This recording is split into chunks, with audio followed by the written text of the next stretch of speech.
Well, I guess give us the feeling right now. You've been working for this goal for a long time. I know it's only part of it, but you're there. What does it feel like? Feels like it's time to get to work. You know, it's still surreal. You know, I'm a UFC fighter. Yeah. Pretty cool. I know a slight limp as you made your way back there. Give us an idea of how you're feeling right now physically. Yeah, I caught her with a few head kicks, and she kneed me in the hip flexor a couple times, so the adrenaline's wearing off, and I'm starting to feel that. She was tough out there. I mean, obviously. Absolutely. What did you think about the performance itself? I mean, the fight itself. Were you concerned at all?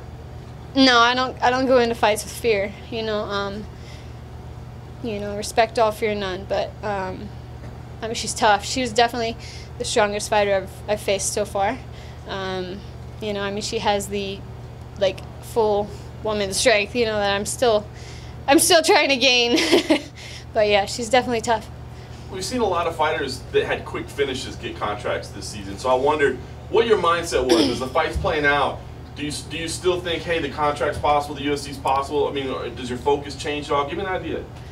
No, the focus never changes. You know, I love to finish. You know, that's always the goal. I've seen a lot of fights that go to decision, and even though I won every round in that fight, and I know I did, because I know I fight to finish. But yeah, we made it to the third round, and I still finished her. So there's always a chance.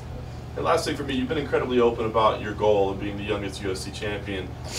You're the first step is done, I guess, and now that you're in the UFC, what's the path from here? I mean, how quickly do you have to start making moves to get yourself in a position to do that? I'm gonna be honest. I'm 20 years old. I'm a baby in this, so I'm gonna listen to my coaches. You know, Coach Pena has coached a world champion, Robbie Lawler, and Ryan Schultz has fought himself. And so, I mean, they have the knowledge and the years that I don't have, and then obviously my dad. So, I mean, I'm going to use all three of them. My dad's my manager, so I'm going to talk to all of them, and then talk to the actual UFC and see what they think is the best path, because it's not for me to choose. Honestly, I will probably make irrational decisions. How soon would you want to fight? I mean, are you physically hurt? You think it's gonna be a quick recovery? It should be a quick recovery, but I haven't stopped cutting weight and fighting since June of 2017. So, I mean, it's been cut, fight, and if the UFC wants me to fight again, then I'll fight again. But if the UFC wants to give me a full camp, maybe a few extra weeks in that, I'm fine with that too. You know, it's just more time to grow. Maycee, after the fight, you screamed a few times, and then it looked like you were close to tears in your interview. What was it like coming into the fight? Did it feel big? Were you nervous? What were the nerves like coming in? To be honest, this is going to sound ridiculous, but I don't have that many nerves going into the fight. I'm one to retain everything, so I joke around before I fight. And yeah, I go through a roller coaster of emotions, but I try to contain them all. But that's why I scream. I cannot control when I scream, and I had that much built up inside me that I had to scream 3 times instead of just once. So yeah, that's how I let it out. It doesn't matter if I finish in the first round or if I go to a decision. I always scream, and it's not a decision I make, it just happens. I think it's great that you're so young and your style can still sort of be forming itself. I think a lot of people always want to make comparisons to someone new coming into people that have already been there. Are there fighters already in the UFC that you've kind of patterned yourself after, or would you maybe say that your style kind of is along those lines? I don't have anyone's style, you know. I mean, there are a lot of fighters that I aspire to be like. Demetrius Johnson, his ability to be well-rounded in every area of the game and be completely flawless almost. Not almost, he's completely flawless. In every aspect of the game, that's the goal to be. Cowboys, I'll fight anyone, anywhere, anytime. That's another goal I'd like to have. And then, I mean, there's a bunch of fighters that I want to be like.